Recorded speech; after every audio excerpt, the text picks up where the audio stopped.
Hello, everybody, and welcome back to Big Talk Pigskin. I am your host, Bowden, and I am joined by my gracious co-host, Korbin. Korbin, how have you been? How are you today? We're doing? Been good, man. Happy to be back, man. Happy to have you back. We're glad to have you here. We had a great weekend of football this past weekend. We had the first round of the playoffs that went on, and we'll get into one of those games, especially that Big Ten game. But to start off, Alabama takes down Oklahoma 34-24. Alabama will go on to face Indiana, the 1 seed. That'll be next Friday, not this upcoming week, but then following, or maybe not Friday. Sorry, maybe that's Thursday, the 1st. And then you had Miami takes down Texas A&M in a thriller 10-3 game. They will be going on to face Ohio State. That was a rough game to watch. Yeah, it was. Yeah, and Alabama, way to rally. You know what I mean? Right. Started off. What was it, like 27 points straight or something? Crazy. Yeah, it was insane. They started off down bad and just came back and fought their way to victory to beat Oklahoma. It's hard to beat a team twice, and they didn't let Oklahoma beat them twice this year. Ole Miss boat races Tulane, as everybody kind of expected. That game was 4 points closer than the one they played earlier this season. So, same result, nothing changed. And then the game we'll be getting into here, Oregon, they take down James Madison, 51-34, kind of interesting. Forgot to mention Ole Miss goes on to play Georgia, and then Oregon now goes on to play Texas Tech. But yeah, that Oregon game, man, they started off so hot. Yeah, such really an interesting game. I know we got a chance to watch it together. Oregon comes out swinging.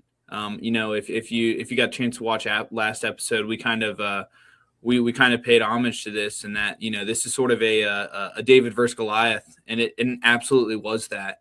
An interesting finish to this game, and I think we'll get to touch on that a little bit. I know we got the chance to watch this game pretty closely. But yeah, I mean, Oregon came out swinging, and it felt like JMU kind of brought out all the stops early on too. Their first 2 drives, pretty impressive. The halfback pass or the double pass. I think I remember. Another guy that we're probably going to get to touch on, their receiver, number 11, Nick DeGerno, I believe that's how it's Genero, yeah. Started at Maryland. Transferred to Richmond and then ended up at JMU. Super cool story, dude. He can ball, so it's going to be interesting to see how it shakes out for him. But yeah, he kind of was JMU's entire offense. So I mean, what did you think of it though? What were some things you took away? Yeah, I mean, you're right. Nick was great. 5 receptions, 90 yards, a touchdown. Alonzo Barnett was really good. I mean, he didn't throw an interception in this game. He threw the ball a lot. He was 23 for 48, so 25 incompletions, but you're playing a very strong and talented defense. And, he put up 273 yards on top of that and 2 passing touchdowns. He just was finding ways to keep them quote unquote in the game. I mean, we all knew after that first half, they weren't really in it anymore. Right. I mean, they weren't. I mean, they were down 34-6. It was pretty much over, especially when they come out and, they let James Madison finally score a touchdown. Although over the score 2 more touchdowns. And right, it's over, but James Madison they weren't going to back down. Yeah. They said, we're here, we're going to play no matter what. I saw that snapshot over the weekend where it was like, here we go again, group of 5s. It's like 34-6, which at halftime that was the score, which I don't think is very evident of how this game really played out. I think Oregon, it was a track meet that first half. I won't lie for them. It seemed like every time we were looking up, it was Oregon is breaking a long touchdown. You know what I mean? And it's something I feel like they've relied on too much this season. And so it's going to be super interesting to see how they shake out against Texas Tech, because I think undoubtedly it's probably the best defense that they've played this whole season. I mean, Oregon didn't play Ohio State this year, which I would say is probably the only better defense than Indiana. Indiana strong defense, Iowa strong defense, but I would say that Texas Tech and Indiana's defense are pretty close together. Yeah, I don't know. I personally, I think Texas Tech probably gets the edge, and maybe that's just the guys on the front line, or excuse me, the linebacking core and what they've kind of brought. But yeah, Jacob Rodriguez back there. Yeah, should have made it to New York, man. He should have absolutely snubbed, but we're going off on a tangent. We're going off on a tangent there, but yeah, I mean, to get back to this game, yeah, I feel like JMU put up a very good fight in that second half. Almost to their own demise. They understood the task at hand, and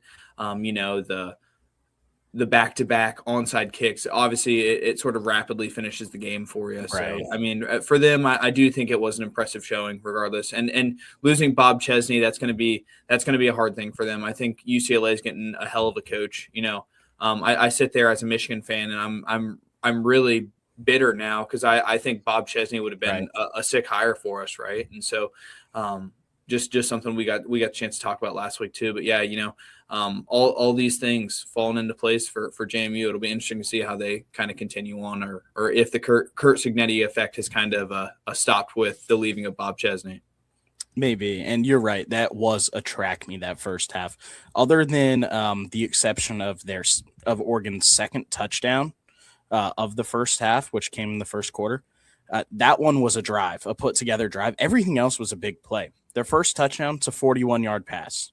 Their next touchdown, 5-yard run. They put together a really solid long drive, took it down, scored. And then, you have a 56-yard touchdown pass, a 20-yard touchdown pass, and then a 46-yard touchdown pass. Like everything, all of their scores are these long, big plays that they're just jumping out there. And you can't do that every single game and expect to win. You can do that against James Madison. You can.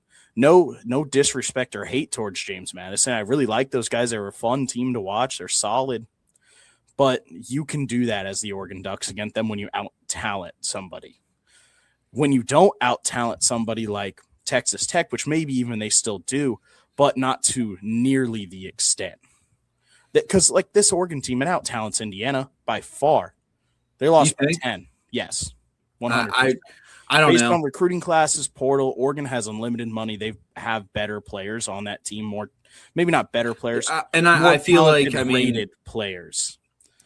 And I'm going based off ratings here, rankings, like recruit wise and transfer portal wise. Like they are more talent on the field. Talent on the field. I mean, it shows. Right. And Indiana beat these guys, but Oregon can't do this in their next round. They can't.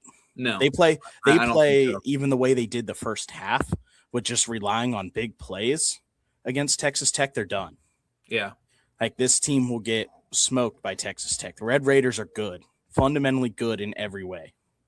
Yeah. I mean, they're like, I think I mentioned it last episode, but I feel for BYU because there's a chance that they played the best team in the nation twice. Now, I don't know from what I've seen from Texas Tech, I don't know that they're better than Indiana, who I do feel like is the best team in the nation right now, even with some help against that Ohio State win. But I mean, a win is a win, right? So it'll definitely be interesting. We're definitely creeping into Clash of the Titans territory. You know what I mean? I think this game is the first real, sort of juggernauts running into each other. I think this is going to be a really, really fun, high-scoring game.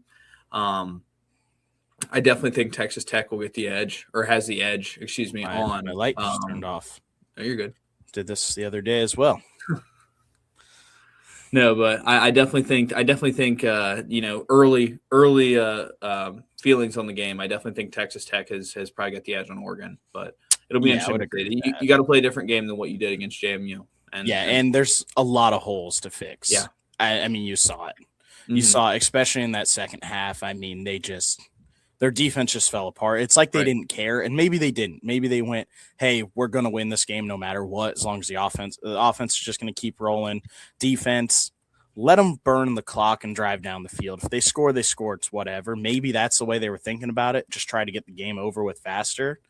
I don't know. I personally wouldn't do that. I'm trying to win the game by as much as I can and just prove that we are some better a better team than what people think of us as I Oregon.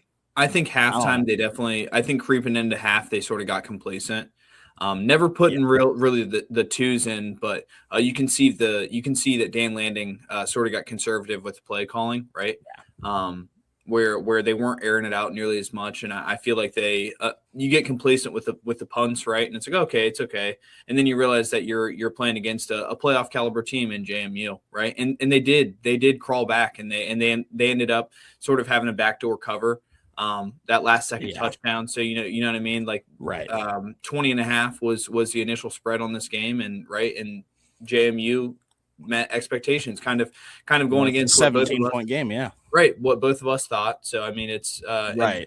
an interesting thing. And it definitely shows grit by them. So I'm definitely a program I'll be keeping eyes on, with Billy Napier going in there, seeing if he can sort of keep the mojo rolling. Yeah, and I think he can. He's a good coach. Florida just wasn't his spot, and Florida has been it's a hard kind spot. of a trash heap since Urban Meyer left, so I don't think that's on him fully. I will say Oregon, they make a great play getting the punt block and taking that for a touchdown. That helps a lot here too, because otherwise this game's looking a little different. This game would have ended 34-46, not 46. It's some math here. Take 7 off the score. It's 51. 44. It would have been 34-44, 10-point game. James Madison, maybe they're kicking into gear a little more. Maybe they pick it up a little faster. If that doesn't happen, maybe they start scoring here. I don't know. Yeah, I was gonna say, truth be, I never change stuff, but I never for a moment felt like I was like, oh God, like JMU's got a shot to win this game, right? I never felt that, but I did see it where it was like, hey, they're making this look a little less like it was a bludgeoning. Because I mean, I remember me and you looked at each other and we're like, oh my God, like they're never going to let another Group of 5 team in again. No, you know what I mean? During that first half, legitimately, like with what happened with Tulane and JMU, like. Not good looks. Notre Dame probably would have played both those teams better, 100%. And same with BYU. And honestly, if we look at it, I think BYU or Notre Dame probably would have won that Miami Texas A&M game, no matter who was playing. Honestly, I know obviously Notre Dame lost to both those schools earlier this year, but I think they were a better team at the end of the year than either of those guys were. And I think BYU was better than both Miami and Texas A&M, honestly.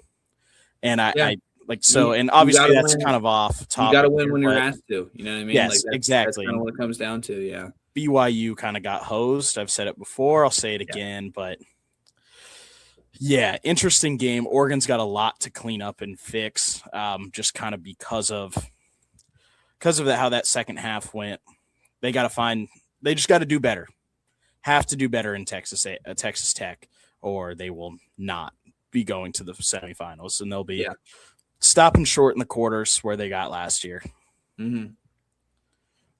So I guess I was going to say, do you want to go ahead and sort of pivot to what's next on the docket? I was going to say, I mean, good showing from Oregon. I was going to say coming as our Big Ten, representative here, sort of thing. But yeah, I mean, on to sort of. So just for everybody here. So normally these kind of games that are coming up this weekend, we have some games on, some bowl games Friday and Saturday within the Big Ten. We're going to go ahead and preview those here Monday instead of Friday morning's episode with how much is going on the next week. We want to be able to preview basically every single one of those big matchups. And we have a lot of ranked on ranked games or a lot of Big Ten bowl games next week. So we want to be able to hit on a lot of those here on Friday, preview those for you guys, and then also next Monday as well, just with, 3 playoff games within the conference, plus so many other great bowl games. So we're going to go ahead and get into this weekend's slate today instead of Friday per usual, and Friday we'll have some better stuff for you. First up is the Sports Bowl in Detroit, Michigan. That is Central Michigan, Northwestern. That'll be the 26th, Boxing Day in Canada, day after Christmas Day for all of us here. It's going to be an interesting one. Yeah, I mean, to an extent. I don't know. Central Mich, solid MAC school, Northwestern, They're having an okay Big Ten school. These bowls are the ones where, it's we're not turning heads here, right? You know what I mean? These are two programs that are struggling, and it's great for these guys that they're getting a chance to, get out there and, have some fun in Detroit. I'm sure it's very nice this time of year, maybe a little cold. Yeah, maybe a little bit, but I mean, it'll be interesting, right? I mean, I think something interesting is we always like to keep the sort of the conference tallies, right? Who's doing the best? I mean, this is someone that's duking it out for us, right? Northwestern, are there sort of the turmoil that they're kind of shaken out of, or are they going to be able to cap their season off with a win? I sure hope so. I do too. Central Michigan, I think another team that they're on the up and up, right? I mean, that MAC is the MAC is we like to look at it as like the Antarctica of college football, right? No one messes with it, sort of thing. But exactly. They're up there doing their own thing, right? And there's always some dogs out there. I know we watched the Ohio Bobcats pretty close this year. Sort of stumbled after the early season successes, but you know what I mean? It's always a fun conference to root for, especially with our roots here in Central Ohio. It's something that we've always gotten the chance to grow up around and really enjoy. But it'll be an interesting one to see, I think. I mean, it could be a rough one. I won't lie to you, but it'll be interesting. It could be rough. Like I can see Northwestern coming out here and just absolutely just rolling all day long against Central Michigan. And I can also see another world where we have this game be a dogfight back and forth the whole game. Like that honestly wouldn't surprise me. I honestly, as much as I hate to say it, considering Northwestern's a Big Ten team, and I have some respect for them, and I really like that Lakefront stadium they've been using. Now they won't be anymore, but they're basically a MAC school football wise. Honestly, they're a little bit better than that, but they'd be like a 9-3 MAC team every year. I won't disrespect, lose all their out of conference games, and this isn't a shot at you as a Hawkeye fan, but if we look at in this 20th century, or excuse me, 21st century, how many more times has Northwestern been to the Big Ten championship than Iowa? It's probably pretty close. I think they've only made it once. Northwestern's made, well, I think they've only made it once. No, we'll have to get a fact check. I can get a fact check on that. Since 2000, I think they had some early successes. Like I think 05. Yeah, but there's no Big Ten championship game back then. Yeah, okay, that's fair. So, I believe since Big Ten championship has been around, Northwestern made it one time. Iowa's made it there. What, three? Three, I believe. All of those being losses. Obviously, no Big Ten West team ever won it. The only time that kind of happened was when they were in the Legend Leaders division, and Wisconsin won those first two. But those were that 2012 year. Ohio State and Penn State were not allowed to go and play, and those teams would have been there.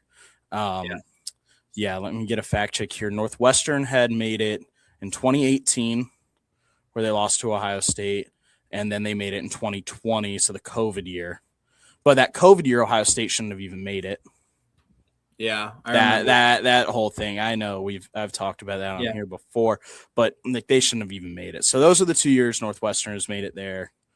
Iowa's made it 3 times. So again, I was gonna say pretty close, but I'm. But that was also Pat Fitzgerald, Wisconsin, right. Or Northwestern. Sorry, it's gonna be interesting to see how he does at Michigan State. I was gonna say he's gonna be a dog. Yeah, I hope so. I really don't hope so as a Michigan player. Yeah. But for this, it's good. It's good when Michigan State has good football. You know what I mean? 100%. It's the same. I think it's good for like the college football ecosystem sort of thing. Same as Wisconsin. Yeah, I would agree with that. Now I don't know that Luke Fickell is the man there. I don't know about that either. That's for a different day. That's a discussion for 100%. 100%. I was going to say, do you want to go ahead and peek at the Rate Bowl? Yeah, let's get over there. Wrapping up, Central Michigan, Northwestern. Dogfight probably, honestly, in my eyes. Yeah, not a whole lot to say about that. Like I said, these are kind of some of the smaller bowls. Next week, we get into these huge bowl games. Next up, the Guaranteed Rate Bowl. Maybe it's just Rate Bowl now. It used to be Guaranteed Rate. Yeah. New Mexico, Minnesota. New Mexico's 9-3 this year. I'm looking forward to this game. 7-5. Yeah, This one really actually could be a really solid game. I like PJ Fleck a lot. I really don't. I think he's a good coach. I hate the guy. He always looks like he wants to cry. Every time he's on the sideline, he looks like he's about to cry. Stop. I guess that's a reason to dislike a guy. That's valid. I was gonna say if crybaby attributes, I guess, but no, more specifically, I think New Mexico wins this game. I think they could. They're having a program changing season. I'm gonna have to pull up their coach. I was gonna say I'm pretty sure he's got a pretty cool story. And while you're doing that, on the year, their 3 losses come to Michigan game 1, 17-34. I remember, watching this game and going, wow, Michigan, what's kind of going on here? They didn't seem all great. Michigan finally put it together throughout the season, obviously. But this New Mexico team, kept You're talking about Minnesota. No. You said Michigan. Yeah. New Mexico played Michigan first. Oh, excuse me. Yeah. First game of the season, they lost 17-34. They kind of kept it there. So it's like that. Well, that's what I was saying. It's like Michigan. Like, what are we kind of doing? I remember watching that first game, but this New Mexico team has turned out to be pretty good. They beat UCLA 35-10. UCLA won 3 games this year. A couple of those being decent games, decent wins. Yeah. And then New Mexico State's other losses. Lost to San Jose State by 1 touchdown. And then they lost to Boise State by a fair amount. They lost by 16 points to Boise State, but that's Boise State won their conference. Right. And that's a team that's one year removed of the playoff. And obviously Ashton Genty having a lot to do with that. But just to circle back, it's Jason Eck, New Mexico's head coach. He was a guy I'm a huge fan of the NCAA 14 games. One of the niche teams on that game is the Idaho Vandals. And so he was the coach there while they made their jump up to 2014 and their unfortunate demotion back down to FCS. But no, I was going to say, so he's a guy that's kind of he's really turned that program around. It's going to be interesting to see. I like both these coaches. I think New Mexico is feisty though, and just has nothing to do with the on field, but new uniforms. That baby blue. I love it. So good. And it's that native heritage uniform. Yeah, man. seriously. Those are great. Yeah. Florida State has a similar one that they wear in their spring game. They don't actually roll it out during the regular season, which I'd love to see them do. But yeah, I love that with New Mexico. And I hope Minnesota wins because honestly, other than if a Big Ten teams are playing each other like in the playoffs, I want the Big Ten to win every bowl game they can. I want to be the top dog. We have more teams in than the SEC. We should have more wins than the SEC in bowl games. It's the way it should work. We are the best conference in my eyes, and I want that to be proven right now at this end of the year. So I'm just hoping they win, but I could see New Mexico coming in here and winning this game. This is a solid team. This is a good team. I think they come in feisty. I think they come in hungry. I think that's my shot in the dark there is New Mexico gets that taken care of. So we'll see. But yeah, and I think it'll be close. I probably got Minnesota winning this game like 24-20. Okay. That's probably where I'm at, but I think it'll be a close, good game, fun to watch. Yeah, I was going to say, do we want to jump into Penn State, Clemson? Yes, we'll jump into that Pinstripe Bowl. New York City, man, I would hate again, just like Northwestern being up in Detroit. Hate to be playing a bowl game that is North. I'd hate it. At least Detroit's inside, right?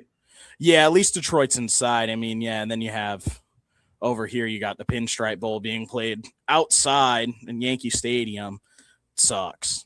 Yeah, it just sucks. I would not want to play outside. Not a good draw by any means, but in December. But I think you kind of coined the phrase. I was going to say last week with the disappointment bowl. Yes, the disappointment bowl. And I think that kind of hits the nail right on. Like, you know what I mean? I think that's spot on here. It just an underwhelming season by both these teams in very different circumstances.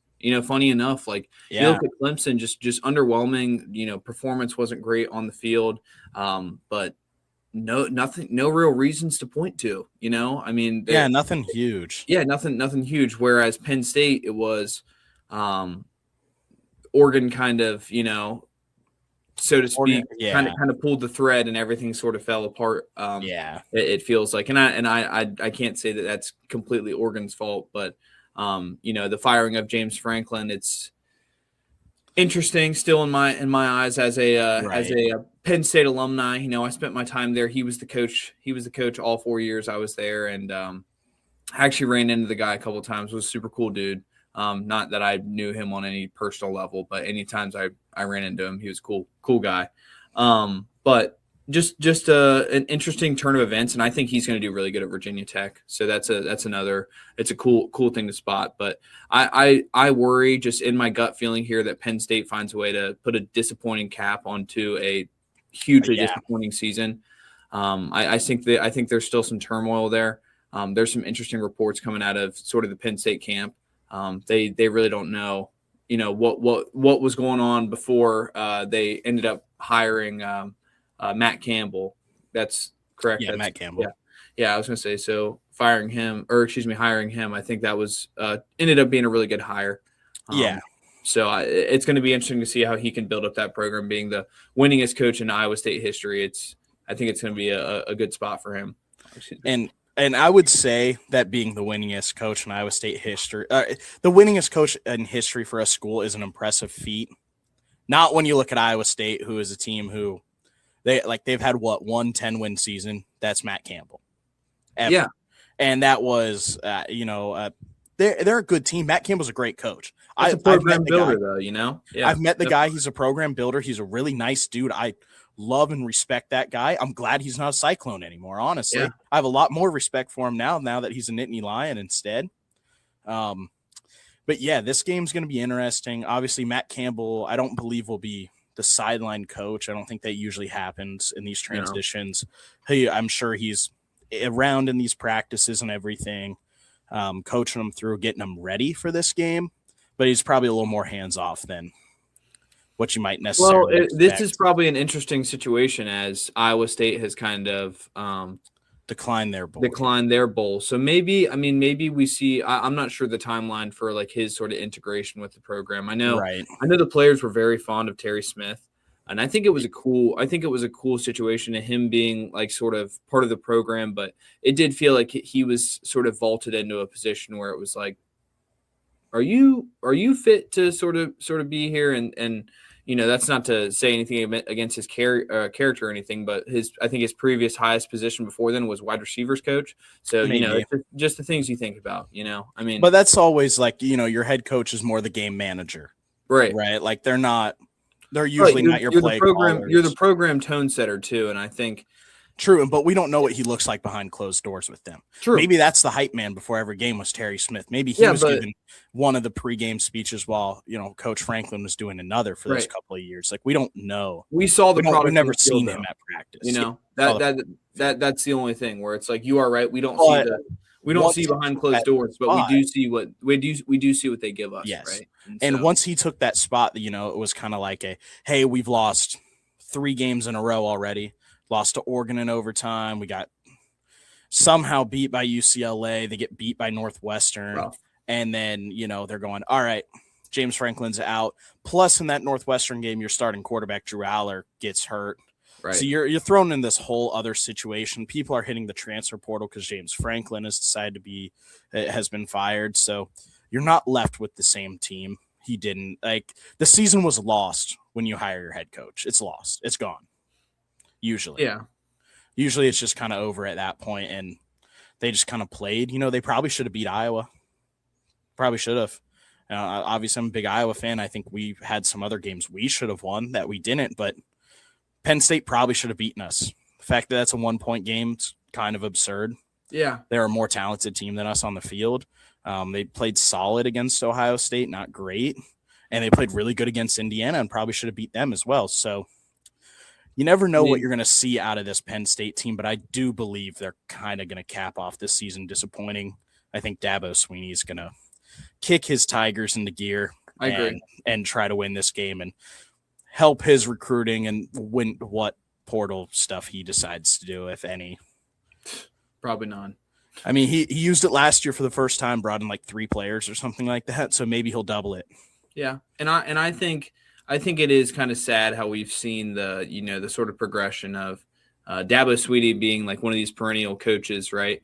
And, just kind of saying, hey, I'm going to, stick to my guns and do what I do best and not worry about what anyone else is doing. And I think that's a noble thing to do. But, innovation is imperative in this age of football, right? You have to adapt with the game. You have to. For you. You have to. You adapt or you're left behind, right? And I think Clemson as a program, it's perfect evidence of it where Dabo's a great motivator. I feel like he's great at developing players, but the problem is he develops them for 2 years and they leave. It's not the same playing field, right? You know what I mean? And so it's an interesting spot to be in. I think it'll be interesting to see how college football is to him as we kind of continue on here. Yeah. And like I said, when we talked about the Michigan search, I think that's the guy you should be trying to target right now, try to pull him away from Clemson, but I don't know. But I mean, I don't think he's going to leave yet. I think it'll happen in the next couple of years if things don't trend up. If they stay the same, I think he'll end up leaving. I don't know if he'll be fired. He might. They kind of were upset with him this year. It's a good team. These are 2 teams that are supposed to be good and have a lot of talent on them, going head to head after a disappointing year, and neither one of them wants to end off on another disappointment. Right. So I think we're going to see a fun bowl game that is another dogfight because of that. Mm-hmm. I mean, we could have sat here, and if someone told us a year from now saying, hey, Penn State and Clemson are going to be playing in a bowl game, you'd say, oh, that's probably a playoff game. Yeah. Right? Oh, that's the semifinals. Yeah. The quarterfinals. Whatever it may be. And so it's interesting, it's all part of, circumstances, right? Like how the chips fell, and, this inevitably will have a ripple effect, right? All the change at Penn State and probably the inevitable change that will come with Clemson. So yeah. And these were both teams that were projected to win their conferences. I mean, I believe they both started off top 5 in the country in the AP poll. I don't know if it was number 2. Clemson was either 5th at the highest end, or they were like top 7, but I know they were up there pretty high in the top 10. So it's just, they fell from very high up early on. These guys just, again, I'm echoing what we've already said, just trying to get away from the disappointment and lead into try to build going into next season. Yeah. And I was going to say, and I think they do both have some sort of building blocks to sort of start to kind of building these foundational pieces. But no, you are correct. Actually, I was going to say Penn State came in at number 2 in the season, and Clemson was sitting at number 4. Obviously, both finishing the season unfortunately unranked, but again, it happens. It does happen. It happens, and we've seen it happen with these teams before, and they'll bounce back up again eventually. Yeah, it's very cyclical. Yes. There's a push and a pull. Yes, and something, this is a little off topic from straight the bowl game itself. Rocco Becht, the Iowa State quarterback, has hit the transfer portal, or plans to enter. Obviously it's not open, but he's going into the portal. Is he going to follow Matt Campbell? I personally have been thinking since I heard Matt Campbell was going to Penn State, he was going to follow him.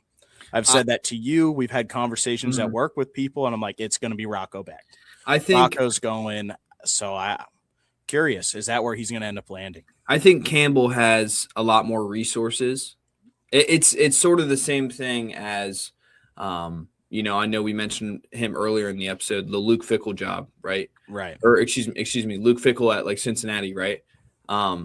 There were inevitably players probably in that Cincinnati recruiting class that were like, oh, sick, Coach Fickell, you're going to Wisconsin. Let's go. I'm coming with you. And it's like, Not You're here. not. You're Cincinnati good. You're not Wisconsin good, right? Now, obviously, we're talking, some Power 4 to previous time Power now, right? 4. This is before they're in the Big 12, and I think Cincinnati is they're in a tough spot too. But we're not talking about conference realignment right now, right? No, But but I think Rocco will follow him because I think he's going to want a guy he can trust for 1 year. Because Rocco's 1 year left, you bring him in, you have a guy you can trust to lead your team and run your system for a season while you're bringing in other recruits or, developing one younger guy than him that you will then transition to trusting the next year. But what do you he'll do bring somebody else in. Right. What do you do with Drew Aller then? I don't know we don't know what's going to happen with him. Because it just depends. Is he going to leave? You feel like is he going to go to the draft? Is he going to go to the portal? He'd be in the portal now, right? And his draft stock is he didn't enter the portal when Franklin got fired. Right. So you got 30 days now. He can't officially enter up until, January or whatever. So that's why we're all still sitting here wondering what's going to happen with Drew Aller. Is a big day for college football because it's the same thing for all the Michigan players. I feel like that's the day where you can finally be released. So no, that there's a lot of things that we're going to find out here soon. But I feel like just kind of to put a cap on my point with the Matt Campbell thing, I feel like there's a different pool of players at Iowa State versus Penn State. Oh, right? 100%. So it'll be. I think it would be cool. That's a cool story, right? Almost paying homage to what happened with Franklin and not Sean Clifford, Trace McSorley, right? Yep. And so there's some history there at Penn State. So that would be interesting to see, but I'd be skeptical. Okay. And that's fair. I just, again, don't know what's going to happen with Drew. Is he going to come back? Is he going to go to the NFL? Is he going to transfer and follow Franklin? Is he just going to transfer somewhere else? I don't know. I personally think he should transfer and follow Franklin if James wants him. If he doesn't, then I think he should transfer out and go find somewhere else to play. I just personally, with a new regime coming in, you don't know what they're going to think of you. You don't know if you're going to fit their system. I mean, if Matt Campbell goes in and goes, yeah, you got hurt a bunch. I want to bring my guy Rocco into play. You're not playing. Sorry. Like, that could be a conversation he's had with him. You don't know. Yeah, I doubt it. I wouldn't. I still think Drew Aller's better than Rocco Becht, but I also don't disagree with going, hey, I trust this guy. I want him to play. I think Penn State is very high on Drew Aller. I think he has a lot to say about what's going on there, and I think it'd be interesting. Now, if he were to leave, that wouldn't be something that surprises me, but I think that he's a Penn State guy, Yeah. So it'll be interesting to see, but yeah. And then obviously we got a little off topic there, but just kind of come back to it with this bowl game out in the cold. It's going to be out in the cold in New York City, so I think Penn State will get it done solely because of that. I know Clemson is favored in this game. I think Penn State finds a way to win, and they win this game by like a touchdown, maybe 10 points, maybe it's just a field goal. But I got Penn State coming out on top in the cold in New York City. Yeah, I like Clemson. I like Dabo to get it done. I think Penn State's still trying to put those building blocks together and, kind of recover from a season. So we'll see. I think I'm my gut's saying Clemson though. Okay, yeah, and that pretty much. Unless there's anything else kind of going on right now in the Big Ten, nothing much, nothing crazy. Again, we're going to have some really big bowl games to talk about on Friday. Friday, we'll be talking about a couple of next week's slate, probably the first half. We'll probably talk about all the non-playoff bowl games on Friday that are next week. And then that following Monday, we will talk about all of the playoff games because we have 3 of those. So right. Next week, expect us to talk about Nebraska, Utah. Expect Michigan, Texas. Expect Iowa, Vanderbilt, USC, TCU, Tennessee, Illinois. Expect those on Friday. It's a huge episode. I assure you will enjoy that episode if you're a fan of any of those teams. So Come back, watch us on Friday. Again, hopefully you guys enjoyed this episode today, and I hope you guys have a great rest of your week. Thank you. See you guys.